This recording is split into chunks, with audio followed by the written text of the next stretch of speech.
பக்தி என்பது ஓர் காரியத்தின் பெயர் அல்ல, அது மனம் கொள்ளும் நிலையின் பெயராகும். மனிதன் தான் ஆற்றுகின்ற ஜபம், தவம், யாகம், வேள்வி, நற்காரியம், சிரத்தையான யோகம் என்னும் வழியாலும் தன் உள்ளத்தை பரிசுத்தமாக்கி பரமாத்மாவிடம் சமர்ப்பித்து வாழலாம். மனிதன் வாழ்வின் காரியங்களையும் அக்காரிய பலன்களையும் தன்னுடைய வாழ்வின் ஒவ்வொரு சுவாசத்தையும் பரமாத்மாவிடம் சமர்ப்பிக்க வேண்டும்.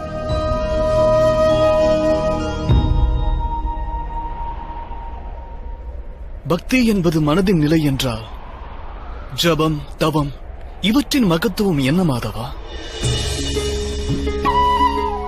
இன்று சுத்தமாக்கப்பட்ட ஒரு பாத்திரம் நாளை மீண்டும் அழுக்காவது போல் ஜகத்தில் வாழும் மனிதர் மனம் அவ்வப்போது பரமாத்மாவிடமிருந்து விலகிச் செல்கிறது.